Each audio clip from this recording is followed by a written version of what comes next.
Le 2 mai 1958, un vol régulier de la compagnie allemande Flug 618, un Douglas DC-4, décollait de Hambourg à destination de Berlin avec 48 passagers à bord. L'avion était en parfait état et les conditions météorologiques étaient excellentes ce jour-là. Le vol se déroulait dans des conditions idéales, sans aucune alerte concernant l'appareil ou son équipage. Cependant, quelque chose d'inexpliqué se produisit au-dessus de la mer du Nord, et ce fut la dernière fois que l'avion fut vu ou entendu. Peu de temps après que l'avion eut quitté la côte allemande, il disparut des radars. Un appel de routine de la tour de contrôle de Hambourg fut ignoré et aucune réponse n'arriva de l'appareil. Les autorités aériennes, inquiètes, commencèrent immédiatement à mobiliser des équipes pour retrouver l'avion.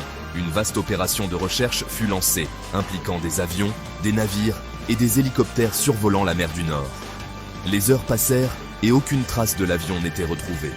Aucun débris, aucune épave, rien. La mer, d'habitude réputée pour être une zone fréquentée par les pêcheurs et les navires commerciaux, semblait avoir englouti l'avion sans laisser de traces. C'était comme si l'appareil n'avait jamais existé.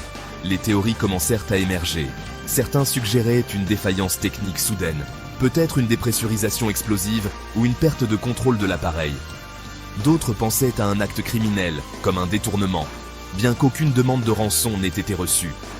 Certains experts pensaient que l'avion avait peut-être été pris dans une zone de turbulence sévère, mais rien ne correspondait aux conditions de ce vol. Au bout de plusieurs jours de recherche, une autre hypothèse fit surface. Certains suggérèrent que l'avion ait pu entrer dans une zone de brume ou de nuages épais, ce qui aurait perturbé ses instruments de navigation, poussant le pilote à se perdre et à s'écraser sans qu'aucun témoin n'ait pu le remarquer. Mais là encore, aucune trace de l'appareil n'avait été retrouvée. Au fil des semaines, la question de savoir ce qui était réellement arrivé au Flug 618 se transforma en un mystère profond. L'incident attira l'attention des médias et des spécialistes du monde entier, qui n'arrivaient toujours pas à comprendre comment un avion de cette taille puisse disparaître sans laisser une seule pièce identifiable derrière. Le cas devint l'un des mystères aériens les plus énigmatiques du XXe siècle. Les autorités allemandes finirent tôt par clore officiellement l'enquête après plusieurs mois de recherche, sans succès. Cependant, des théories plus exotiques commencèrent à circuler. Certains pensaient à un accident lié à des essais secrets d'armement militaire menés à proximité de la mer du Nord à cette époque. D'autres, plus audacieux, avancèrent l'idée d'un phénomène inconnu, comme une anomalie magnétique ou des perturbations atmosphériques qui auraient affecté la trajectoire de l'avion. De nombreux chercheurs et passionnés de mystère continuent aujourd'hui à tenter de percer les secrets de ce vol disparu.